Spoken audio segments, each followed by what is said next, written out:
Kaya ito ay alam na yung topic. Ito na kailangan elaborate kung talaga yung topic sa leadership dahil halos karamihan sa atin dito ay familiar na doon sa organization.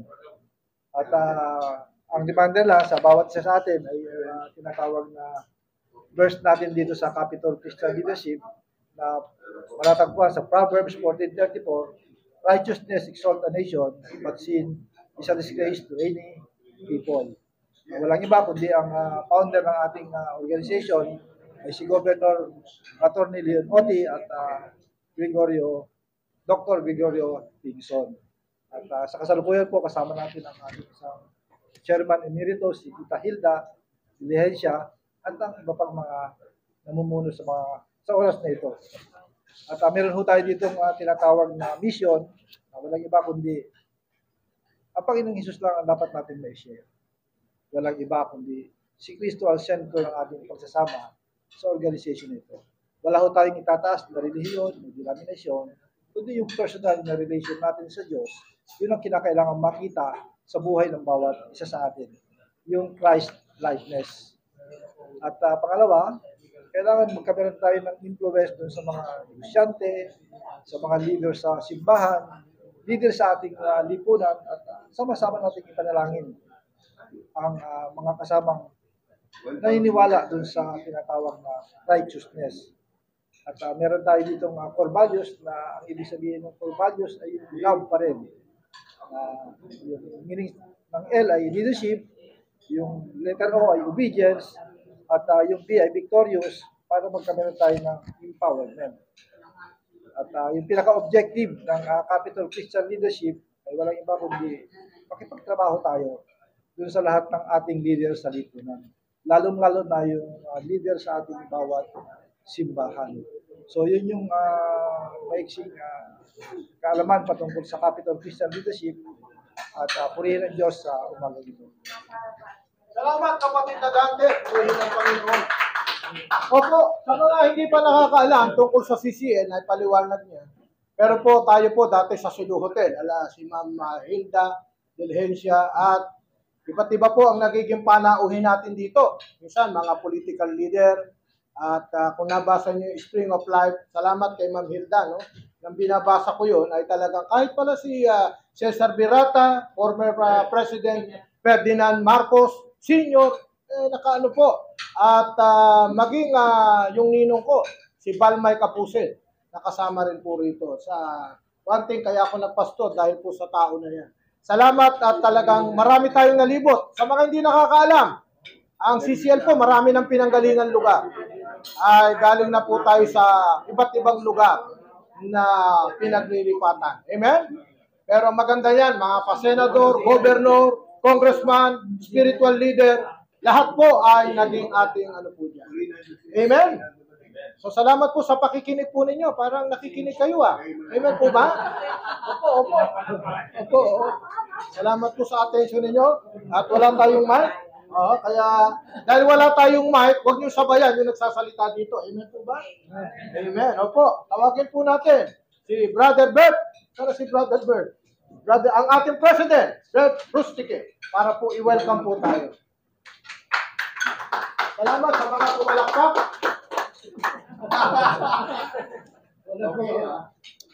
Ayan, salamat po at purihin ng Panginoon. Pangalawang linggo natin dito ngayon sa UP University Hotel. Nagustuhan niyo ba yung place? Sabihin namin, ayaw namin, magagawa. Kasi tatanungin ko pa, baka meron kayong mas may rekomenda na mas maganda pa. Diba? No, we are looking always to, level up. By the way, speaking of level up, meron tayong publication, newsletter. This digital newsletter. And we thank to Ate Lucel, or volunteer managing editor.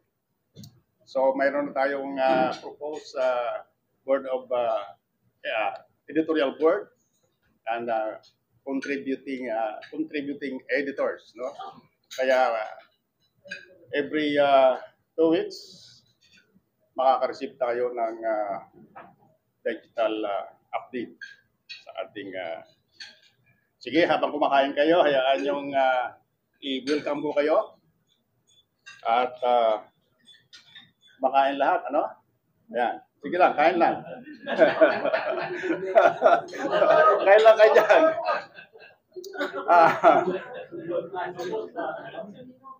Sige lang. Yan, no? Tatawagin ko ulit.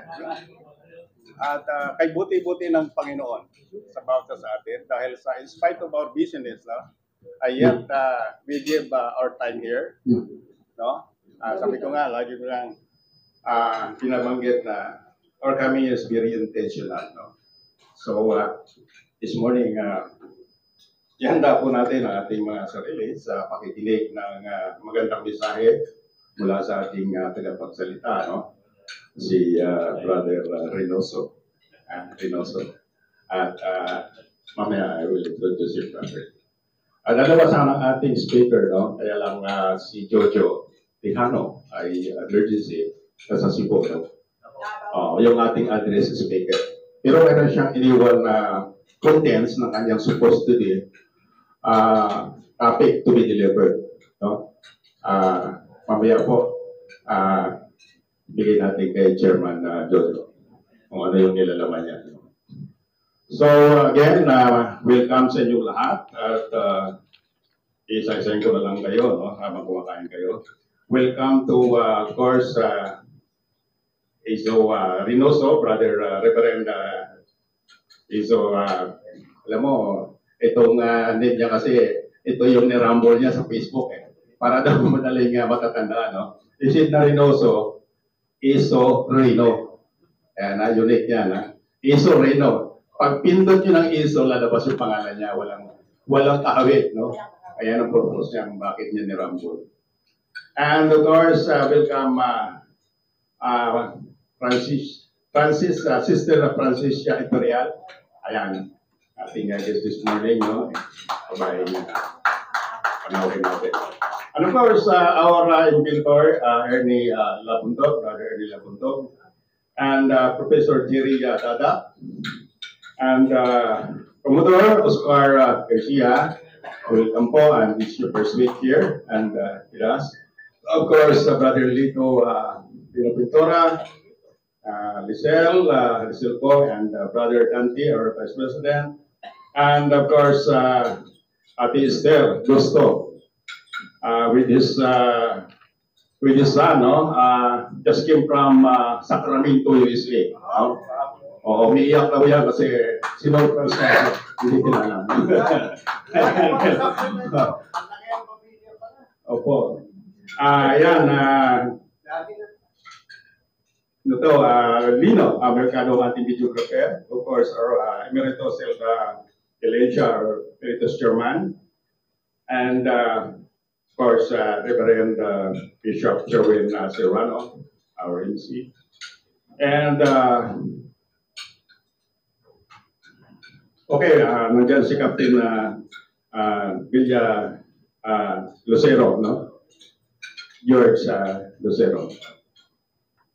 Asan? Lumabas. And then of course, Brother Joe English. And then Karen Fuentes. Lahat po ba natawa? And of course, our youngest brother, Attorney Dave Aguila. Pinapalakpakan ko yan. And, again, welcome po sa ating lahat. Just relax. Tapusin niyo yung pagkain ninyo. At sana ikaganaan kayo at mapusot kayo. Maraming salamat po. Amen. Hallelujah. Sit back and relax, ha? Salamat, President Bert Rustique. At salamat sa Panginoon sapagkat, biruin mo, dinalaw pa tayo from Sacramento. No? At salamat sa Panginoon sapagkat tayo po ay happy, healthy, and holy. Tatandaan niyo po yan. 3H. Pagkakausap niyo si Pastor Jojo, laging babanggitin niya. Pag birthday niya, babanggitin niya sa iyo 3H. Happy, healthy, and holy. Amen? So ngayon po ay para po awitin ang ating CCL hymn. Wala pong iba kung hindi ang ating Chairman Emeritus, Madam Hilda Diligencia. Palakpakan natin ang Panginoon sa kanyang buhay. Salamat po sa mga pumalakpak. Bossing yan, dito yung programa ng Chandel. Kasi hindi kayo makakalabas pag hindi nyo ma-memorize yan. Ako po ito lang ang pagkain, hindi pa ko tapos.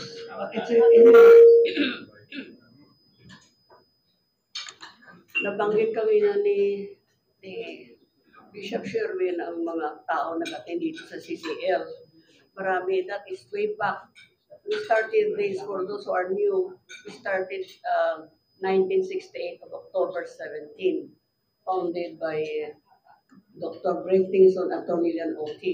Sa Sulutan pa kami, at that time, breakfast is only $4.50, kaya affordable talaga. Ay ngayon, magkano? 300 na ang breakfast natin.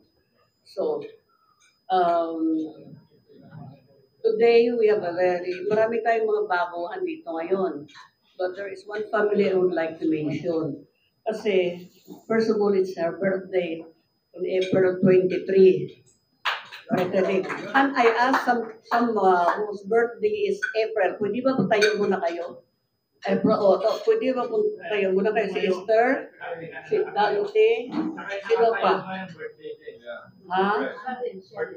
Ako birthday ko 19. So I'm sweet 19.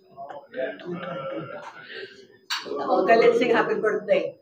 Lalo na sister is going to celebrate her birthday next Tuesday. Siya na mag-announce yan. Bago siya mag-announce, ay special request ko mamaya sa kanya ng yung special, very special request poem about love. Ha? So, special si Esther because ang anak niya, si Sir, the youngest son from the USA, he just arrived 2-3 months ago in here. Ngayon, special siya because birthday ng mami niya. Sabi ko talaga, mahal-mahal ka ng anak mo, si Sir Jim. At saka pinagwapo niyang anak. The youngest son. Glory to God. Nagkasalita sa atin yan. Okay? Sir Jim. So let's try to sing kung kaya pa. Kaya it's okay. Just don't sing. Sabi nga ni Sherwin na, if you are eating, do not sing. So let's try to sing our hymn, our CCR hymn. It's in at the back of, dito meron CCR hymn ba dito? Meron po. Okay, dito. Sa likod po.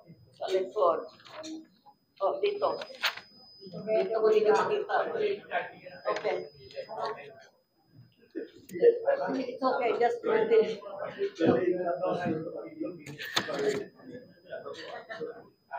Tulungan nyo lang to so I'll finish eating. So just try to help me sing the song. Okay. The most important thing is the message of that song. That is the same song on CCL. That's why CCL is up to date, is very existent, very so alive because of this song. Okay? This is composed by Dr. Eliseo Pajaro Rigos and your team. Okay, let's try to sing the song. When the heart is lonely and the spirit depressed, let's seek the balm of fellowship and make the day our best. When faith begins to waver and life has lost its grip, let's place our trust in Jesus and strengthen our belief. Seek God in the morning when the mind is clear. Breathe in with His healing, and He will hold us near. So let's keep upholding our beloved CCL. The Lord will extend their mercy, in fullness of He will. In the morning, when the mind is clear, breathe in with the Spirit, and He will blessing upholding our beloved CCL. The Lord with His tender mercy enfolds us with. Ito si Commodore Garcia. Mahal-mahal sa dito na taga-sisi. Every time niya ka, kupya, dala niya ka ito pagkain para sa atin. Kung late ang breakfast natin, may pagkain din siya yun. Lagi ito. Okay. Salamat po, Commodore. Napakagandang boses ni Commodore. Gusto niyo Nightingale version? Opo. Salamat po. And praise God, purihin ang ating Panginoon sa buhay. Psalm 23. Sino mag-recite? Si Brother. Okay, magre-recite daw po. For the first time in the history of Capital Christian Leadership. Ngayon lang po mangyayari ito. Kaya mapalad po kayo sapagkat ngayon nyo lang maririnig ito. Hindi pa ito naririnig kahit saan. Dito lang sa University Hotel. So, tawagin natin si Attorney Dave to recite. Meron kasi sinirequest niya niyo. Sino ba magre-recite? Bert, ano ba? Ginugulo mo ako, Bert eh. Sinulungan mo ako. Siya Attorney Dave sila. Ako napag-uutusan lang dito My the reason why I'm standing here is I am encouraged by Commodore Oscar Garcia when he performed during our anniversary. He recited Psalm 91. So at least we should encourage somebody in the audience to recite a psalm during this occasion. We should include that because it's very important to have a psalm said and heard. We are all sharing po natin mga bayan. And we must share more of psalm.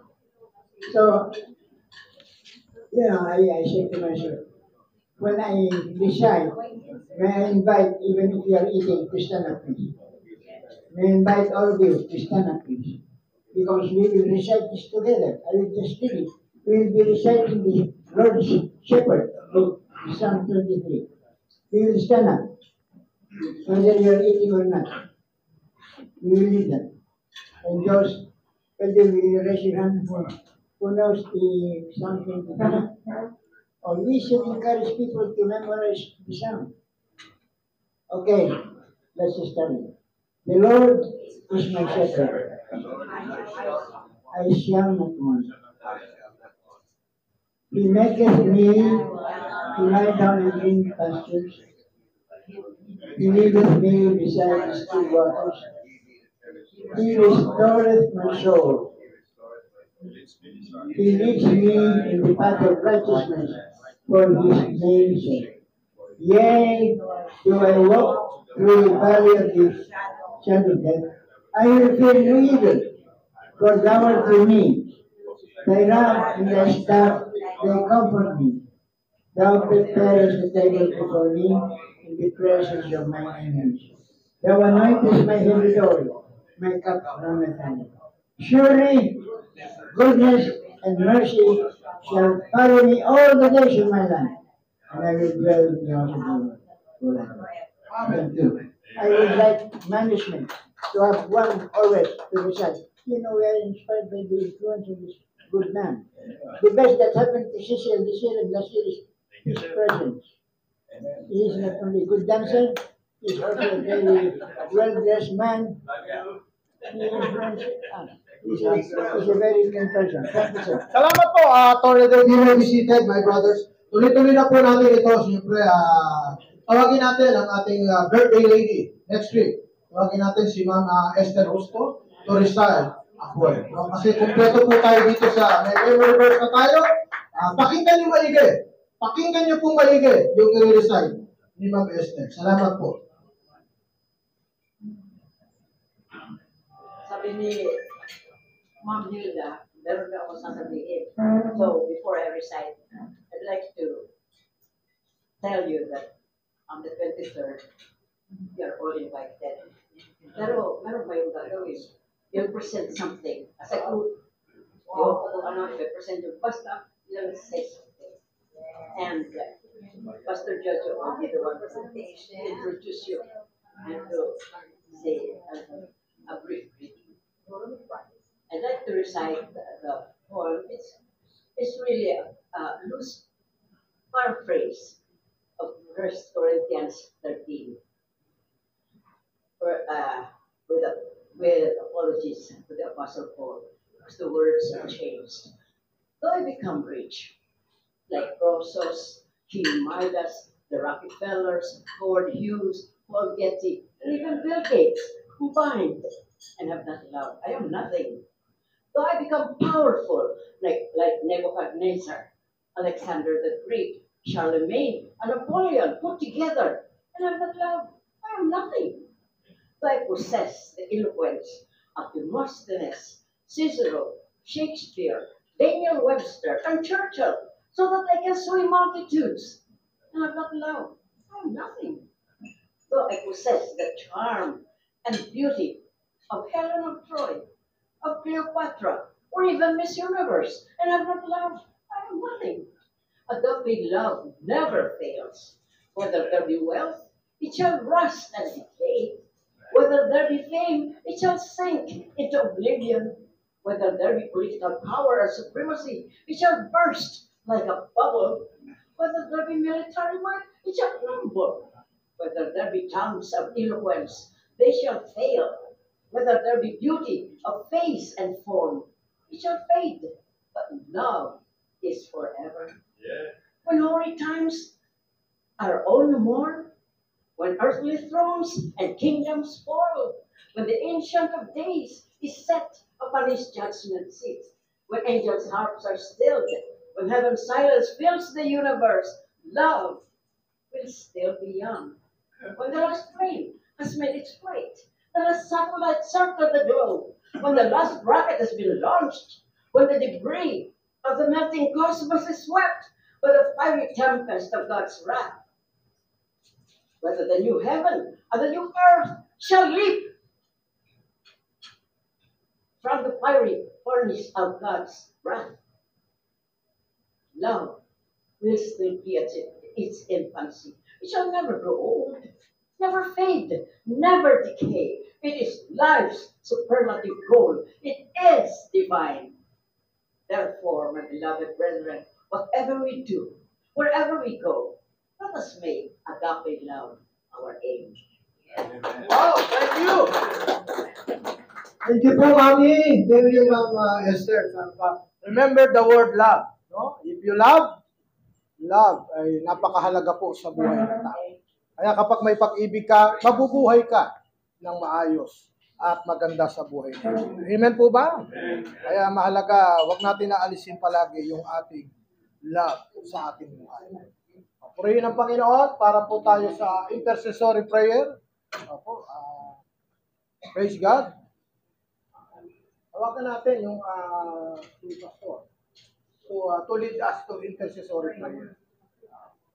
Siyempre, all the way from America to pray.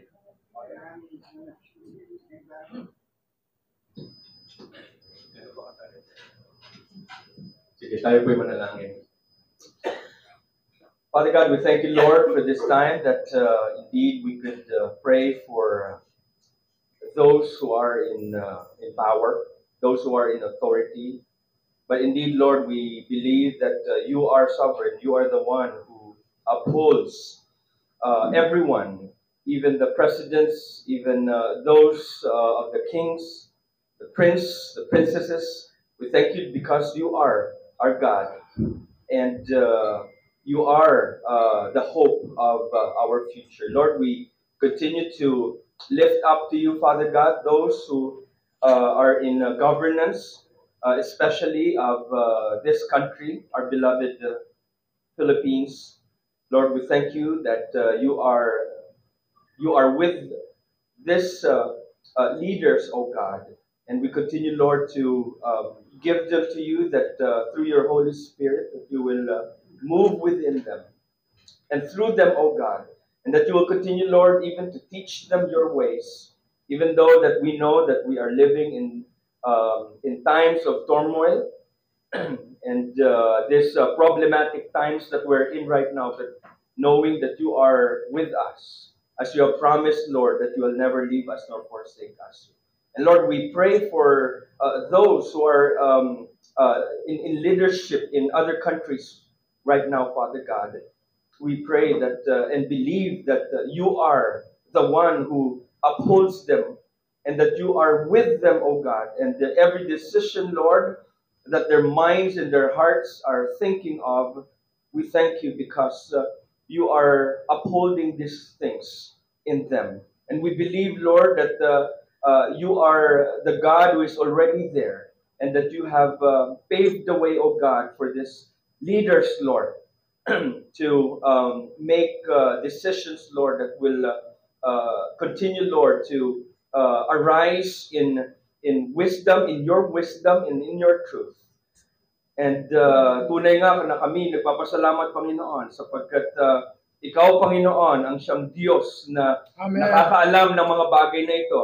At kami, Panginoon, dito lalo sa CCL, Panginoon, Yes, mga Father. leaders ng leadership group na ito, Panginoon, ay patuloy na nananalangin sa bawat isa. Amen. Lalo higit, Panginoon, sa mga leader ng nation, Panginoon, Hallelujah. sa mundo na ito. Salamat, Panginoon, sa iyong kadakilaan, sa iyong patuloy na katapatan, Panginoon, pinapamala sa bawat isa sa amin. Sa pangalan ni Jesus. Amen. Amen. Salamat po, Pastor. Thank you very much. So, let's go to our chairman's time. Tawagin po natin. Walang iba, kung hindi ang simpatiko, ang romantiko, ang ating kapatid. Kapatid na Pastor PJ, Pastor Jojo Gonzalez.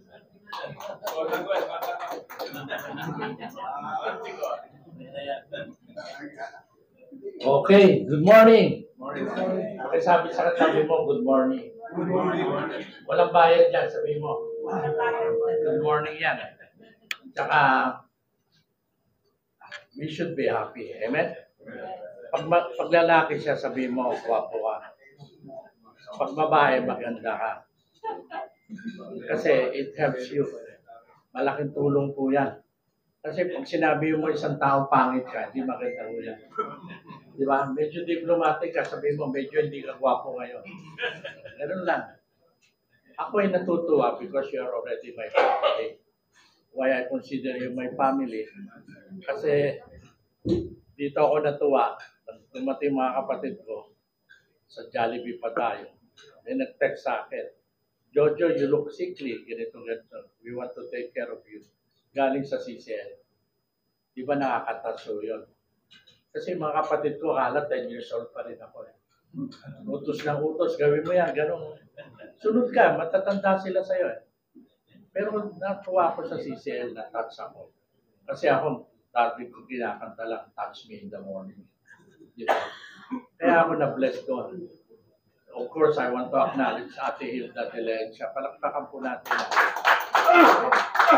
Siya nagsabi sa akin, you look sickly, you look like ganito. At least meron kang kapatid. Amen? Tapos si Sir, nickname mo? Sir Joseph. Sir Joseph. Yung anak ni Ate Esther. First time ko sa US, sa Sacramento. Kaya remember ko ang Sacramento. Tsaka maganda doon, pagdating ko, alam ko sa inyo, mga age bracket natin, kilala nyo si Francis Arnaiz, di ba? Yung basketball player natin. So, doon ko din nalaman, yung pastor niya doon, kasama ko rin dito dati, si Dick Mercury. Yun po, kaya ako napunta ng Amerika dahil si Dick. Tapos sabi ko, si Francis, pastor na dito. Hindi pa pala pastor, ibig sabihin, leader na siya sa Bible study. Pero one thing I've learned, iba talaga yung tama si Atty. Dick.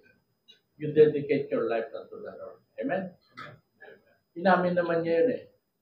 Pag nakita niyo siya, nag-iba yung tsura niya. Lumiit siya, umayat. Saka hindi na siya yung Francis Arnaiz na long hair. Kasi napunta siya sa drugs eh. So that's life. Pero iba talaga yung kesa sa drugs. I-Lord tayo, di ba? Makikita mo difference, iba. For your information, kaya lang mo sinasabi, in the 70s, kami yung batang droga, di ba? Bakit ka nagdodroga? Wow, pare, bigat mo. Ginugulpi na kami, wow, pare. Doon ko nakita na walang basagan ng trip. Amen? Kung trip mo ikaw si Superman, so be it. Alam nang pigilan kita sa 4th floor. Ikaw si Superman, lumipad ka eh. Di tapos. Diba? Kaya ako natutuwa. Yung pinalitan ko po chairman dito, si Rivas. Dahil ang bangketa, mali lang bagsak niya, it cost him 87,000. Wow. So tayo, hindi ko sinasabi na matanda na tayo. Matured lang tayo ngayon. Ibig sabihin, ingat tayo. Ha? Hindi naman kailangan may matay para may bagong chairman. Hindi po, ayaw ko rin nun. Pero Ate Hilda told me, ikaw na muna mag-chairman. Kasi ano ako doon ng araw eh. Dala-dala ko lang Amerikana nung boss ko. May nagtanong sa akin, tiga si Sel, are you the driver of Reverend Steve Overstreet? Sabi ko, yes. Driver naman talaga ako eh. But ikayaya ko, di ba? That was Sulu Hotel. Sulu Hotel was the start ng CCL. Kaya minsan nasasaktan din po si Pastor Jojo pag sinabi, saan na ba kayo? Lipat-lipat kayo kahit saan, dami yung tinahanap. Minsan ako pag gano'n, naasar ako eh. Pero wag. Pag naasar ka, bibilin mo lahat eh. Bawa, naglamaneo ka, nasira sa sakyan mo. Naasar ka, bili ka ng bago sa Toyota, di ba? Tama ba, Sherwin? So ngayon, for your information, sama nyo sa prayer. Sulu Hotel was bought to Buboy Enriquez. Sa Bungero yun eh. Ba't ang sa Bungero nakabili? Ito mga praise the Lord. Hindi makabili dahil tayo nagsisiraan. Amen ba? Nagsisiraan eh. Bad trip ako eh. Kung sa droga pa ko, usapin mo ako. Tama? Huwag mo ko tirahin, nasa likod ako eh. Kaya pala ngayon ko na-discover, bakit hindi ako namatay noong 2021? Alam niyo si Sister Aida, siyang kinuha ng Panginoon. Kasi marami nangungutang sa kanya. Pag nangutang ka doon, sasabihin niya sa'yo, iba pa gagamitin ng CCL. Tagal na ako sa CCL. Sinabihan niya, kantayin mo nga CCL hymn. Natuliro, hindi niya kaya eh. Huwag mo sasabihin matagal ka ng CCL hymn. Hindi mo pala alam yung memorize eh. Amen? So ako natutuwa. Talagang speaker natin ngayon, Jojo rin. Jojo Tejano. Kaya lang nasa Davao pa siya, hindi siya makabalik. Pero binigay niya yung pangalan nitong pastor na to eh. Pero maganda rin, pastor. Kasi natatandaan ko, alam ko, military ka rin. Graduate ka ng PMA. 1993 yata, tama ba ako? So batang-bata pa tayo. Huwag ka mahihiya dito. Nakita mo naman, 35 na yan. Ang sinasabi ko, waistline. Ha? Walang edad. Walang edad. Waistline lang. Kaya kung may mga atraso sa inyong dito, sa community natin, CCL, kahit anong community, sabayan nyo rin ako. Ha? Kasi mahirap din ako mag-police your own rank. When I was in Davao as a businessman, it was John Gaisano, who is not yet a Christian, who told me, bro, you police your own rank. Bantayan nyo rin yung community nyo. Kasi napapasukan tayo ng iba. Amen? Pag napasukan ka, masisira tayo eh.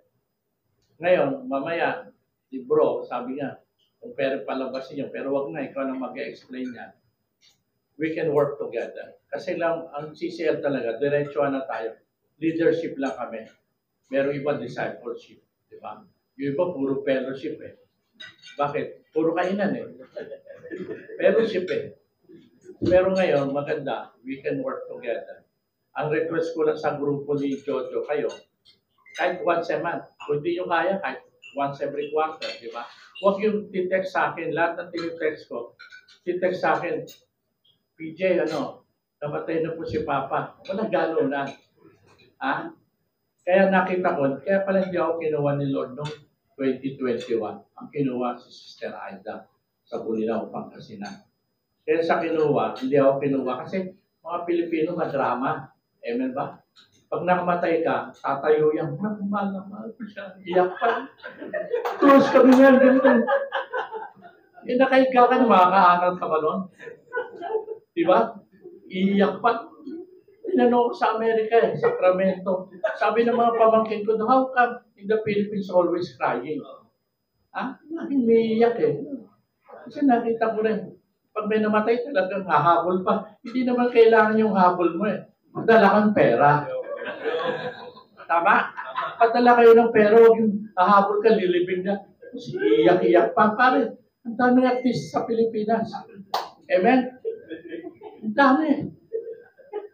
Di ba kayo nakapapagod? Pagod na ako dyan. Kaya sabi ko, Pastor, ano na tayo? Let's work together. Impress sa akin ang Panginoon very clear. Kaya hindi po ako nagtayo ng simbahan. Kasi hindi naman gift ko yan eh. Tama, Pastor. Bakit hindi mo gift yan? Usapan double cuts ako eh. Pag nanggugulo ka, kausapin mo. Pag ayaw gumalaw, ayaw gawin, sakay mo sa helicopter, tama? Ganun lang. Ang point natin, today, 2024. Next year, election na naman. Remember, October is the first day of filing of candidacy. Kaya ako, suggestion ko, sabi ko, Commodore, CCL, ganito lang, huwag niyo masyadong small. Amen? Kasi nung sa Amerika ako, you small me. Ano yun? Niliit niyo ako. You small me. Bakit? Niliit niyo ako. Pero tayo, we should be happy. Lagi ko sinasabi, laughter is the best medicine. Amen? Kaya lang may second version. A crushed spirit can destroy the bone. Crushed spirit, may sinabi kang hindi maganda, nasasaktan ka rin. Kaya sa Pilipino may kasabihan, sana sinampal mo na lang kaysa sa sinabi mo. Kasi tayo mahilig tayo magtanim ng galit eh. Amen? Huwag na tayo magtanim ng galit. Tanim tayo ng kamote, vegetable, para matuwa tayo. Anyway, nandito si Pastor. Hindi ko alam na dati ka rin palang military. So let's welcome the speaker. Ating kapatid, si Pastor Iso Rino. Pastor, halika. For your information, may open forum nito. Tapos nito. Okay. Kaya kanina mo pala iisip. Pero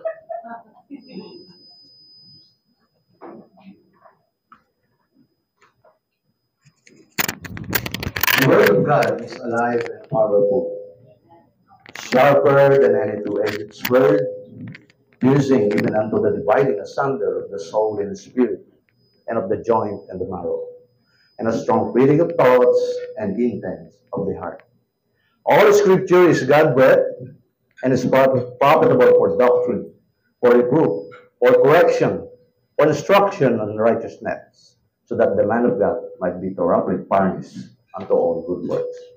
We are also commanded not to forsake the assembling of ourselves together, as the manner of some is, and to study, to show ourselves approved unto God, a workman needed not to be ashamed, rightly dividing the word of truth. Glory to God. Na-inspired ako kay ating Father Attorney. Actually, fourth time ko umattend dito. The last time, nagmano ako sa kanya eh. Kasi I like yung nakikita ko, I don't know, something I felt kay tatay. So, hindi ako ang dapat na speaker nyo. But we know that it is God who gives the order. So, ito ngayon, narito ako sa harap nyo. By the way, I am not a PMA graduate. I'm a Class 93 Philippine National Special Action Force class graduate. Okay, so class ko po yung class 1993. When I optionally retired last 2015 in the police service, served for 22 years. I was once also naging instructor ako ng training school, and the last time I was among the 18 instructors na nag-develop ng sub-commando course. Na yun ang specialization ng Philippine National Police. Special Action Force, na yun ang ating, among sa best ating special units that we have in the military and the police. So, proud ako pag nakikita ko sila na wear nila yung espadang may pakpak in their beret, at saka sa mga uniforms. And I also handle the class 95, 96, and 97 Philippine National Police graduates. Kaya most of them, sila na yung mga generals of our PNP. Kaya ngayon sila na regional, provincial directors, nandun sila sa General Staff Command nating Philippine National Police. Kaya one reason kung bakit siguro narinig nyo na mayroong grupo ng mga Christian pastors, bishops, ministers na nagkaroon ng mga prayer rally protests in front of the Senate gate for 4 consecutive months. At ako po yung leader doon. Bakit po namin nagawa? Ito ang dahilan bakit gusto kong malaman nyo ano yung CACRP na binuo namin ni Professor Jojo na supposed to be your speaker for today. Ang word na CRP means Christian Alliance for COVID Resilient Philippines. Nabuo ito during the height of the 2020 COVID pandemic. Ano po mga bagay ang nakita namin? Bakit kami nagkita-kita? Nagtawa lang kami, hindi ko nga malaman. Kaya nabuo ko rin yung White Issue Reno, ang napili kong name ko sa FB. Kasi sa daming namimit ko na ganitong idea na nakakatulad namin, na there's something wrong in this pandemic. We need to do something. I need to step forward, sabi ko sa sarili ko. Hindi ko na kailangan unawain muna ako, ipaunawa ako sa aking mga senior pastors ng mga grupong kinabibilangan ko. Actually, hindi nga ako nagustuhan ng aming main church. At kaya na ngayon po naging independent na ako.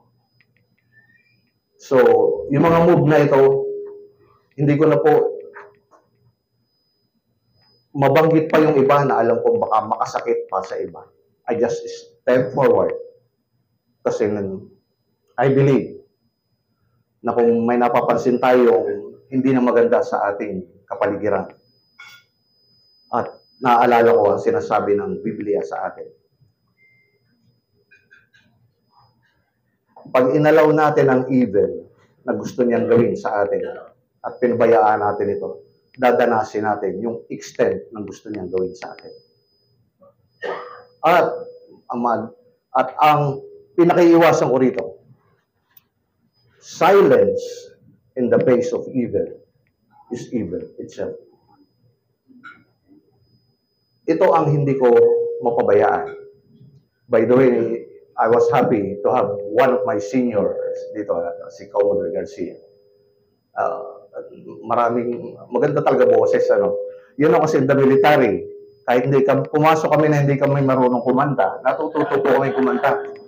Alam niyo po kung bakit? Ay pag nagchat-chanting kami during early morning ng aming mga rebel jogging, nagchat-chanting kami while we went on our jogging. At everyday yung jogging hanggat may lupa. Hanggang di kami tapos sa training. Grabe, So, doon kami natututong kumanta. Lahat na ng chanting ginagawa namin doon, Sa silong ng langit, yung aming chanter, gagayahin namin as we run. Sa silong ng langit, meron akong kasintahan. Opilya ang pangalan. Siya'y tapat sa sumpaan. I think pamilya pa kayo. Minsan siya'y nagtampo nang di ko nalalaman. Yung pala ay lambing lang, puso ko'y nasugatan. Sige, gano'n kami mag-chanting. Chanting, mag-jogging. Nananariwa sa amin ni General Garcia yung mga time namin sa service. At hindi biro yung pagiging instructor ko sa Sub-Commando Force. It involves training in ranger pace, scuba diving, skydiving, actual search and rescue operation. Hindi ka gagraduate ng ranger without accomplishing that. You should be able to have an actual encounter with the enemy, and you should have recovery. Ano yung i-recover nyo? The property ng enemy or the enemy na na casualty during the battle. Doon namin na-i-earn ang aming insignia. At kaya yung nag-weaver ng beret, yung aming emblem, alam na namin kung anong dinaanan. So,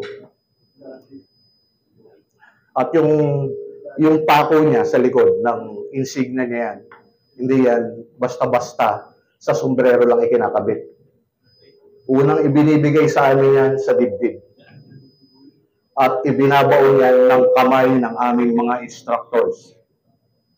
Isinusuntok sa aming dibdib. Umaabot sa rib yung tamtax nun sa likod.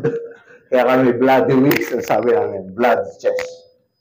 That's how we earn our emblems, insignias. Ano po? Hindi talaga biro. Kaya siguro sometimes mapapansin yung mga military, ganito kami kumilos. Yung pride kasi dinevelop sa amin. And by the way, ang topic natin, balik tayo sa Senate. Sa ginawa namin, unknown to all of us, sa ilang Christians, hindi nila alam yung nangyayari. That we have loved you unknowingly. Pinakita namin. At sabi nga ng Panginoon sa atin, ano bang pag-ibig pa na nirecite nga ni Nanay? Ang ganda ng sa 1 Corinthians 13:13. Love is the greatest of the three virtues. Hope, faith, and love.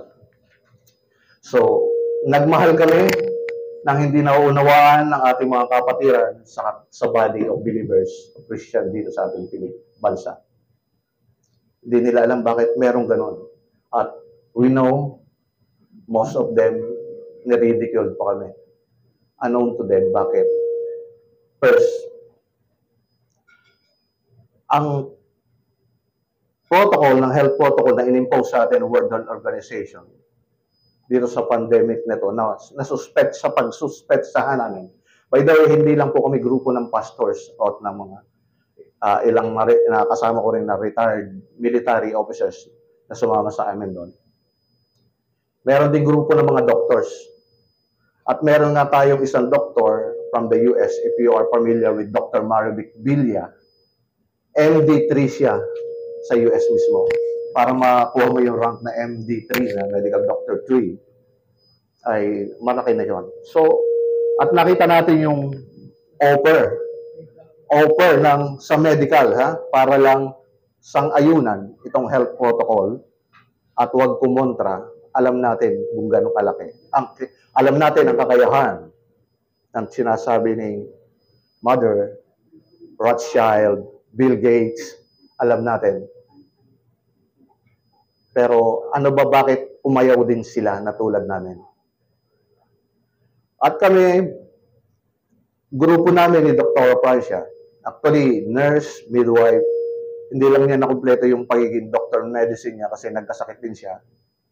Siya po yung aking missionary, sub-missionary sa group namin sa Jesus the One Redeemer Church, na mayroon din kaming times of professing na grupo ng mga pastors all over the Philippines na nire-repress namin sila. Tinitreat namin yung mga grupo namin pastors na dinadala namin sila sa isang resort, provided namin ang accommodations sa beach, pagkain, for fellowshipping. Kaya, nung malaman nila na magpa-participate ako rito sa ganitong gawain, maraming katanungan. Ang una, ba't ako naniwala na something wrong is because lagi ang standard ko ay ang walang iba kundi ang Bible.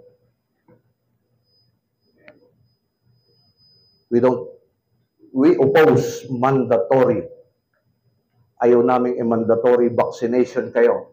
Mga mahal naming seniors, mga mahal kong militar, kapwa akong militaris at pulis. Lalong mahal na mahal ko ang mga kabataan na ayon kay Rizal, pag-asa ng ating bayan. Minamandatory sila sa ating mga higher education institutions.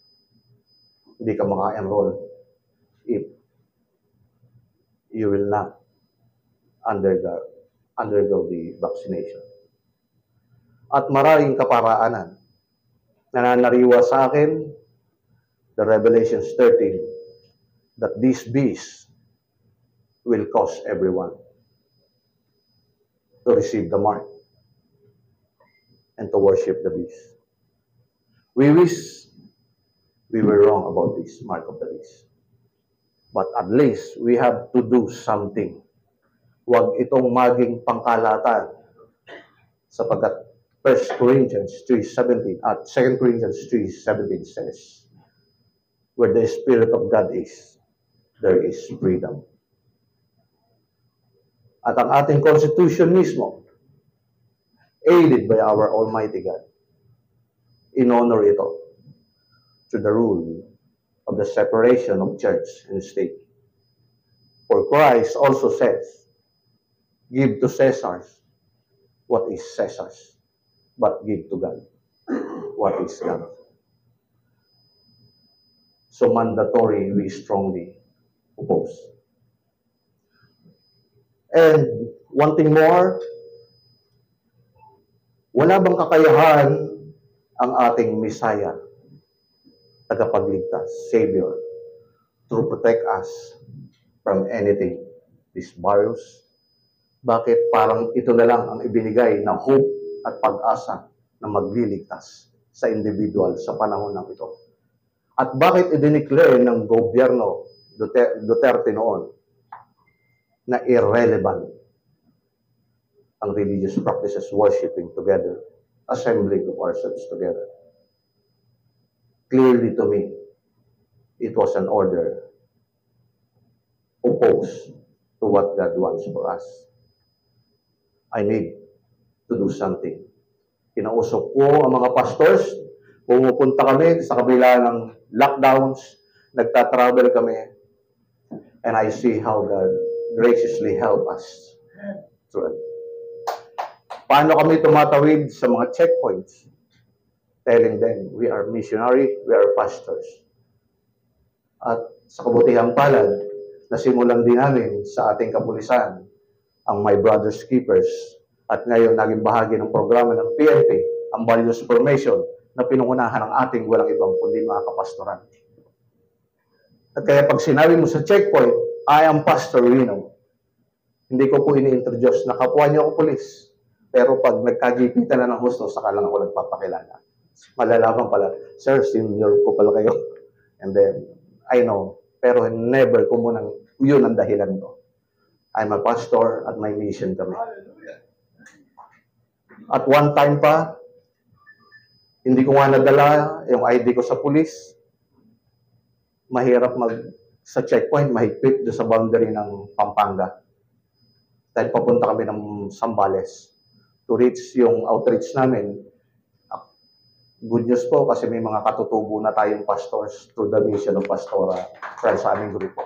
So, pumupunta po ng kabundukan niya at talagang kinuha natin sila para inaralan nila. At ngayon mga pastors, may mga churches na rin po sila na po nagtatayo doon.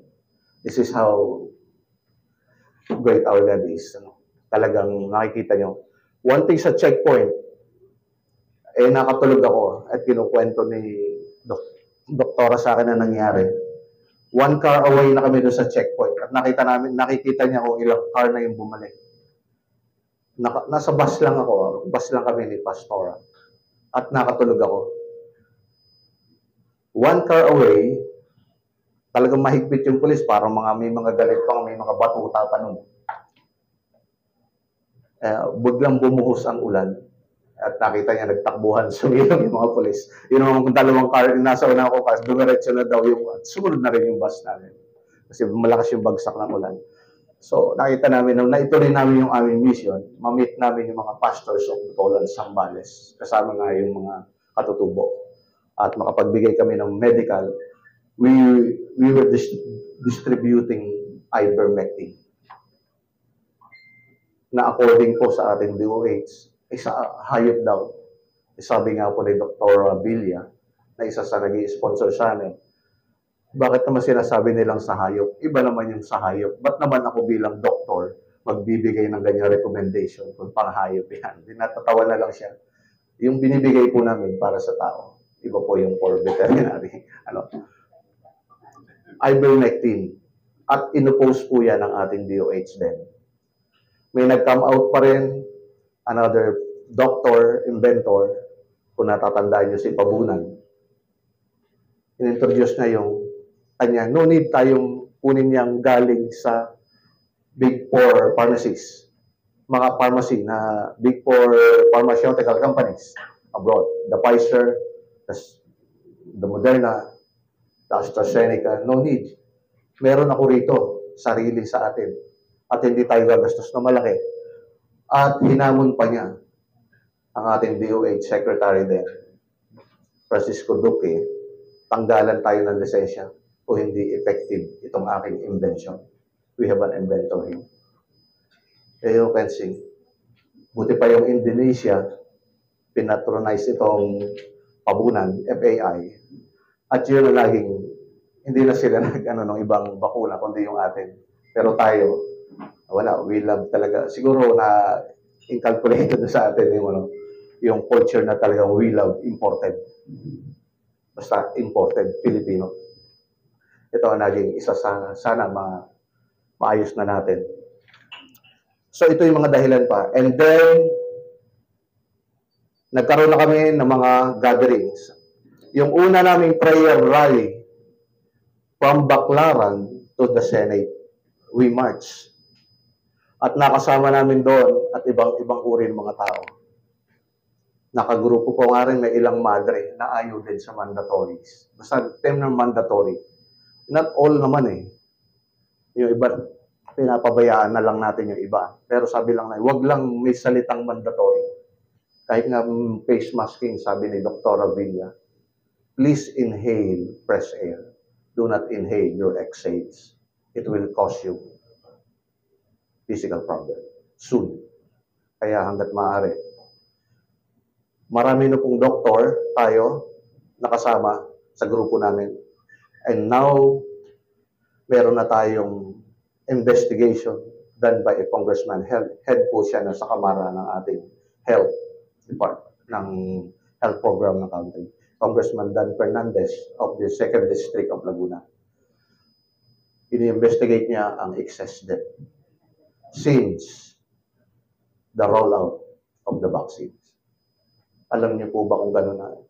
Yung 2021 pa lang, 300,000 ang excess death sa ating natural na nangyayari sa bansa.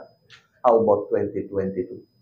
How about 2023? Nakikita niyo po ba kung gano'n? Bakit kami nagpo-question na? Bakit kinakailangan kami mag-move? At lalo kami natakot when the Congress, nagpas sila dati 6525. Pagdating ng HB 6525, pagdating ng Senate, naging Senate Bill 1869. Ano po yung Senate Bill 1869 na naging dahilan para hindi namin tigilan ang Senado for 4 months sa harapan ng Senado. Ang aming tuwing umaga, ginagather ko yung mga Christians, mga pastors na nagdadatingan sa amin doon. We sing gospel song, worship songs doon. Pinaririnig namin. Sapagkat ang Diyos natin, Diyos ng pag-ibig. How we love the Philippines. Alam niyo ba kung anong rule ng 1869? Pag nag-fail kayo, if you do not comply to get boosted, so, talagang assumely na talagang tinanggap nyo na rin the first dose, second dose, talagang booster. If you resisted, you will be fined for 5 million pesos. Nakikita niyo ba yung evil? There's something evil behind this. Alam niyo po ba kung sinong isa sa sponsor? I'm very sad to tell you, it was Senator Joel Villanueva. Senator William Gatchalian is an honorary in our Regent Evangelical College. Isa nga siya sa ordaining minister ko bilang reverend. He supported this Senate Bill 1869. We tried to talk. We tried. Nagpadala kami ng mga petition letters. Kung alam nyo lang, pati sa Senate gate, ilang days kami dyan to submit our petitions. No to mandatory. Marami po kaming ginawang ganyan. At hanggang ngayon po, may sumagot pero too late na. Nag-lapse na ang pandemic. Yung bago sila sumagot. So, delaying tactics lang yung binigay sa atin. Walang nangyari. And then, sadly pa, kasabay ng SB 1869, the SOGI Bill, LGBTQ+. May AI pa, may dumagdag pang AI. At naging guest nga natin, si Cesar Buendia. I was here also, Sir Jojo. I attended him. Sadly po, ulitin ko ulit, baka masya kayo. Sa Congress natin, yung bill na SOGI bill, unopposed.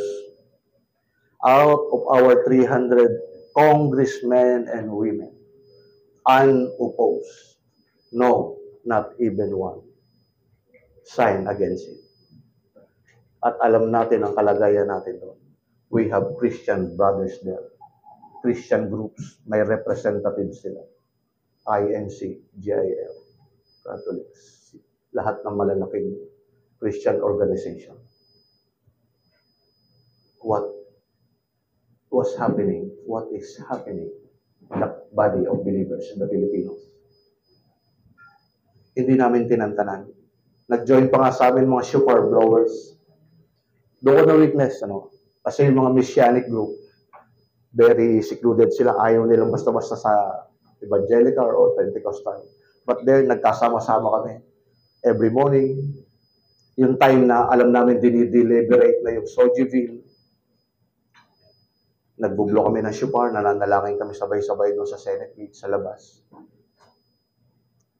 Ang mga pulis, kinakausap ko, every morning, sa halip na bastonin nila kami, i-disperse kami. Sabi ko, samahan nyo kami, kantahan namin. Salamat sa iyo. And yung mga pulis naman, mga bago naman, sinamahan naman kami kumanta. Kaya hindi kami magkaaway ng mga time na yun. At takot na lang din ang bastonin ako. Alam niyo kung bakit? Yung WPD director nila, classmate ko, si General Trump. And then, Quezon City, sino General, all the generals nga, na sinabi ko sa inyo, o paano ba naman nila ako babastunin dito? Alam na kung mga classmates ko, na ako yung leader ng group. 4 months, hindi namin na-experience na i-disperse kami. Prophet Elijah, may time na walang-wala nang magagawa. At piling niya, nagtatago na siya.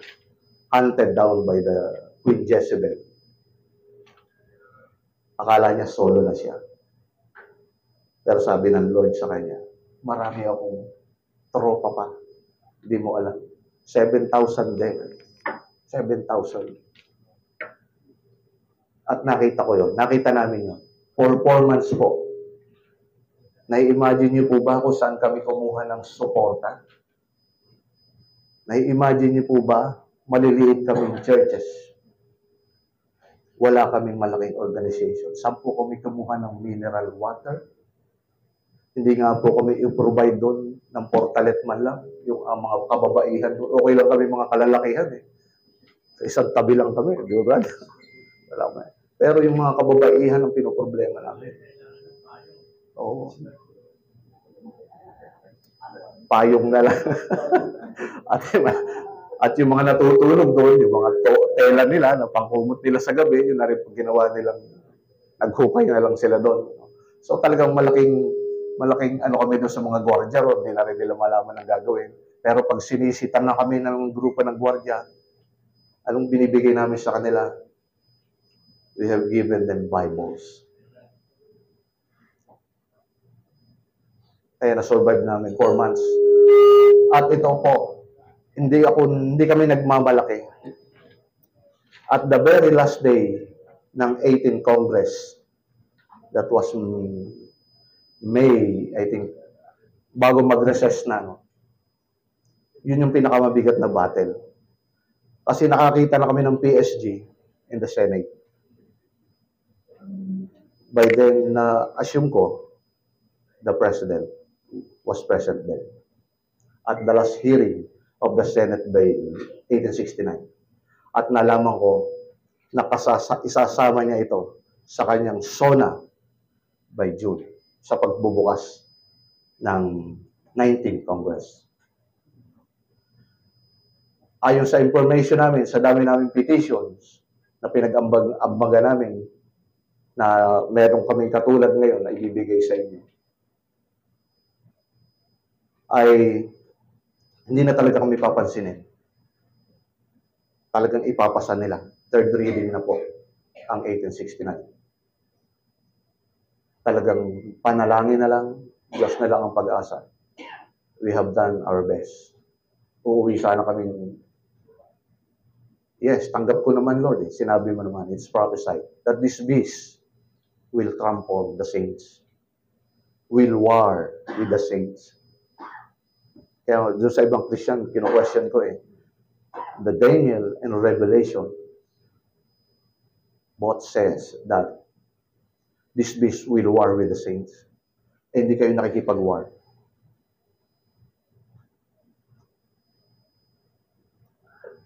Nakiayon pa kayo. Hindi, nagiging masama na ang loob ko nun. Alam ko, papasa na kasi. But something happened. Alam niyo po ba, ikukwento ko talaga ito. Dito kami nabuhayan ng loob. Tinalo namin ang Soji Bill, tuluyang na basura, na hindi man siya naput in limbo. Kasi na-pressure sila sa amin. Kasi halos harangin namin ang mga sasakyan ng senador na pumapasok sa Senate gate. Pagpasok at paglabas, nandun kami. Dala yung mga tarpaulin. Hindi namin sila sinisigawan. Nakikita namin yung tarpaulin, yung mga dahilan namin. Tapos yun ba, sinasabihin pa namin, we love you, Senator. Kasi yun ang gusto kong marinig nila sa amin. Hindi ko lang mapigil din yung iba pa na minsan may nagsasalita sa kanila. Kasi hindi ko na makontrol yung emosyon ng karamihan nandun. 3 o'clock, estimated yun, 3 p.m. in the afternoon. Sobrang mainit. Usually, laging mainit doon. At alam namin, bago mag-5, magre-recess na ang Senate. Tapos na ang 18th Congress. At expected namin, papasa na ang 1869. Something happened po. At na-remind ako kung paano kumikilos ang Diyos sa panahon ng Old Testament. Suddenly, biglang sama ng panahon. Thunderstorm, kasi talagang grabe yung hangin, ulan at kidlat na tumatama sa tapat lang na karagatan ng Senate gate. 3 consecutive na lightnings. Kasi doon ako nakatayo sa tapat ng transformer ng Senate, sa may Senate gate sa labas. At talagang na-witness ko yung pagtama ng lightning doon sa transformer. Hindi ko nakita yung tinamaan din yung generator doon sa likuran kong bahagi, sa may entrance gate. Nakita ito ng mga kasama ko iba. Ang nasasaksihan ko, yung nasa harapan ko, that made the whole Senate building burn out. At nakita ko pa dahil nagtatakbuhan yung mga pulis, may bumbero pa nga na naka-ready na sa amin, i-disperse na siguro kami. Yung time na yun siguro, dahil may bumberong dumating Pero nauna silang basain ng Panginoon. At nag-close dahil brownout, hindi natuloy yung hearing. Ayun na yung last day. So, tinalo po natin ang Senate Bill 1869. It's not by our might. Clearly, sa ating Panginoon Diyos, na talagang, yun na, yung kung saan dumating na kami sa hangganan, siya na yung umaksyon. At yun, ang naging dahilan kaya lalong nagpalakas ang loob namin. Marami na pong pagsubok ang mga kagaya namin hindi lang sa ating bansa at sa ibang bansa. Just yesterday, si Bishop Marie Emmanuel na Good Shepherd ng Australia, very vocal din siya, katulad ko din na namin, ni na Pastor Jojo, against this health protocol. While preaching in his church, nakasutana din na, kasi nakagano si Bishop Marie, lagi siyang may suot na hood ng sutana. May lumapit sa kanya, akala niya, staff din ng church niya. And he was stabbed several times. At marami siyang tama in this side na kanyang back neck at dito sa shoulders. We're still praying for him. Hindi pa natin alam ang update sa kanyang kalagayan. We see ang evil talaga ang nasa likod ng nangyayari ito. Hindi ko na kayo madala sa iba pang mga usapin about this beast. Kung yung turok ba ay mark, ayoko na kayong dalhin doon.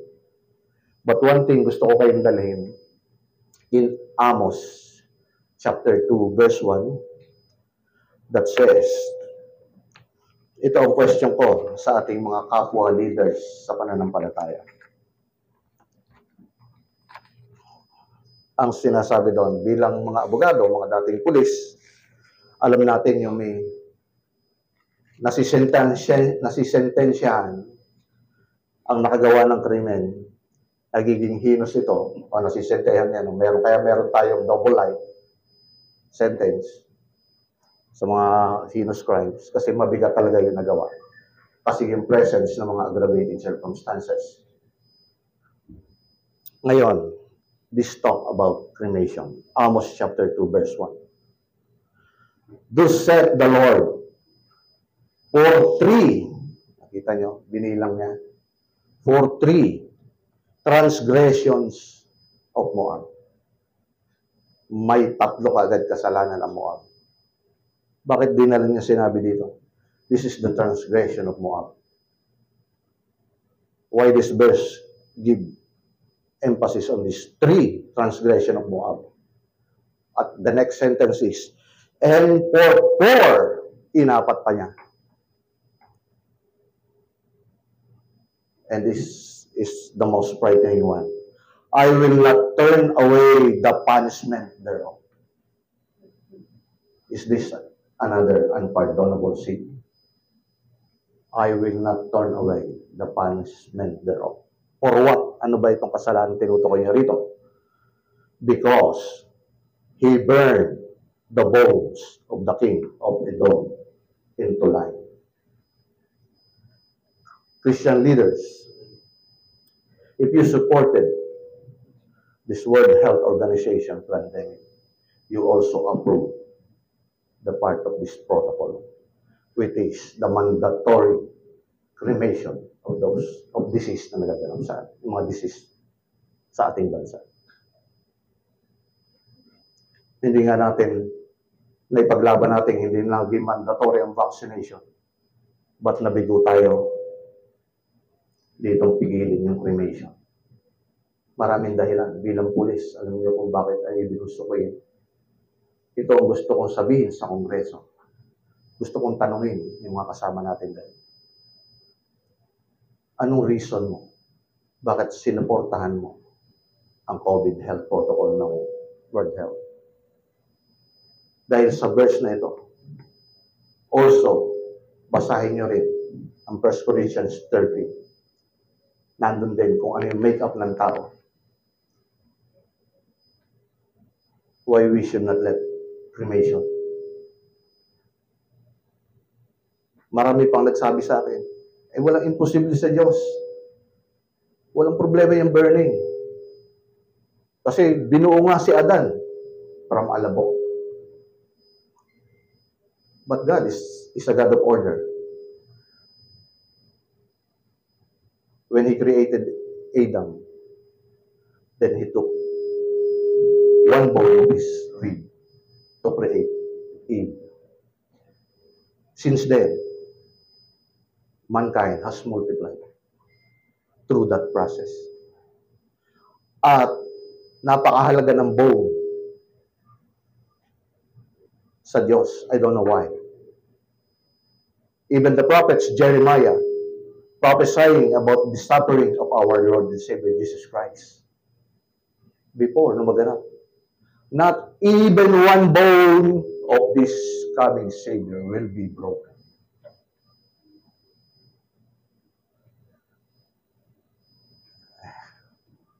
May God forgive us.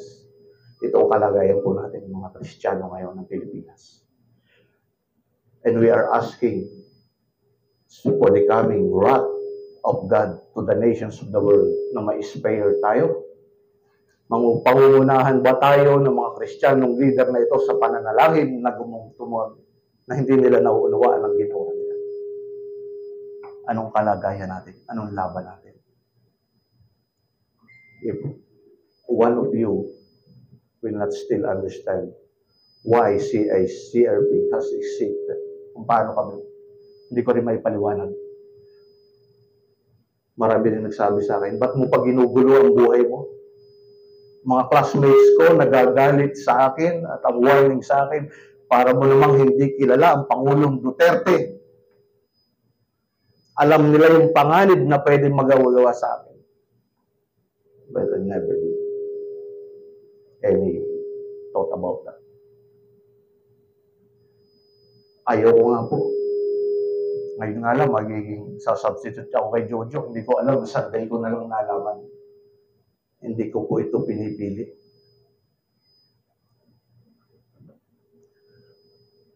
So, my message, meron kayong kapatiran na CICRP.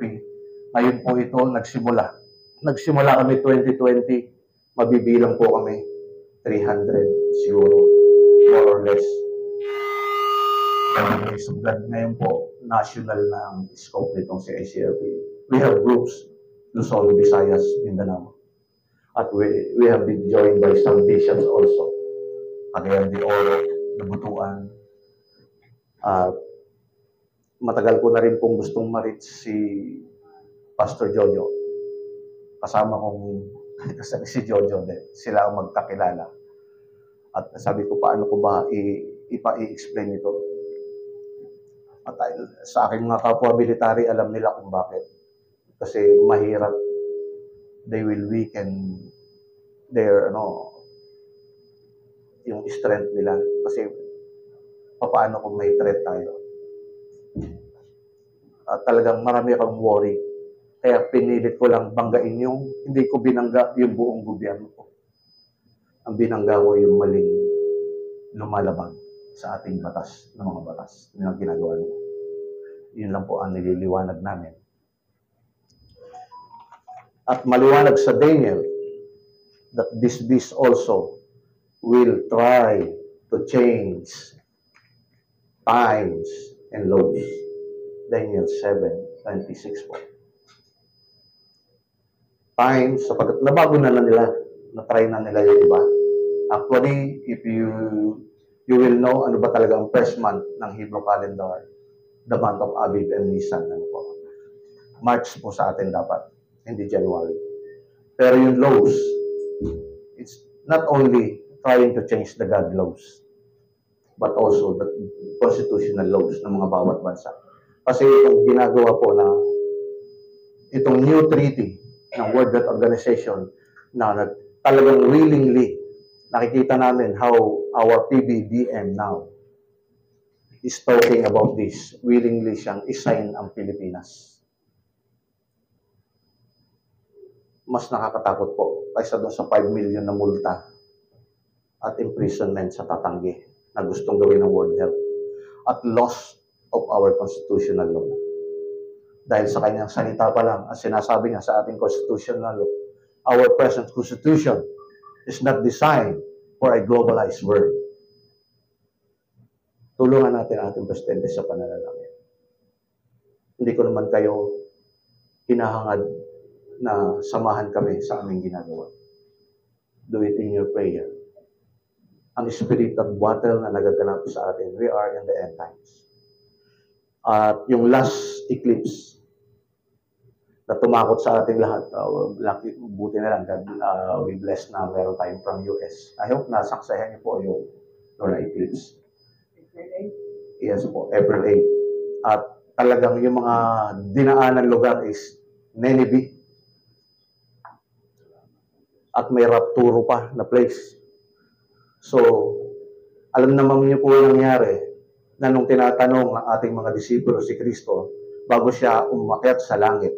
The Matthew 24 has clearly recorded statements ng ating Lord about this particular, yung deception at saka yung magaganap.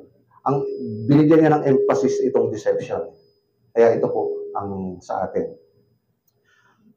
At dito, after nung eclipse, nag-warning si Jonah. Ito po yung binigay ng ating Panginoon na sign. This wicked generation is looking for a sign. But nothing will be given to them except the sign of the Jonah. Kaya ito pong nangyari, na-eclipse. Dapat nga, nag-expect, totoo naman talaga na magdilim sa Kalbaryo habang nasa krus ang ating Panginoong Jesus ay nagkaroon ng earthquake.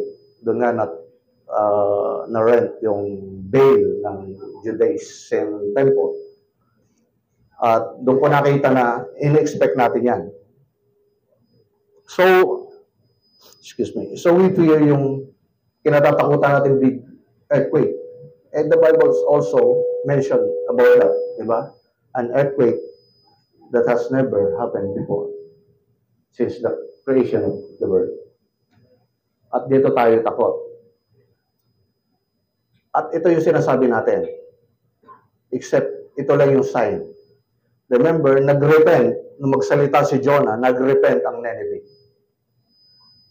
Ang dapat doon, 40 days, darating na yung judgment sa kanila for the destruction of the whole Nineveh.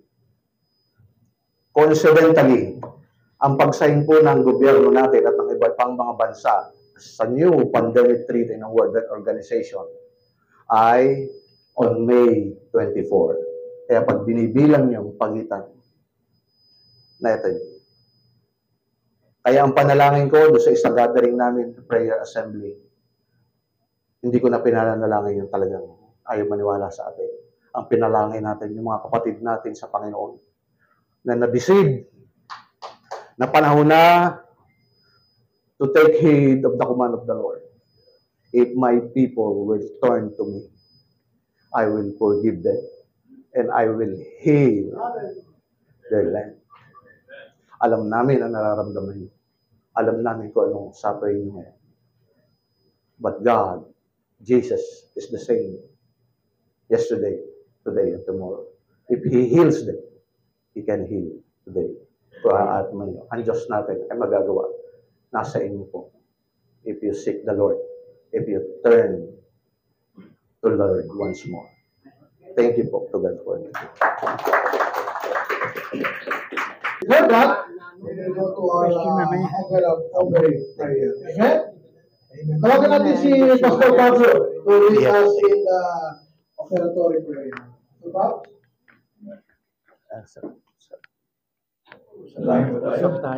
Yes. Just sa hotel. Yes. Salamat sa ginawa ito. Thank you po. Thank you. Maraming na inig ng aming Yes po. sa mga darating na panahon.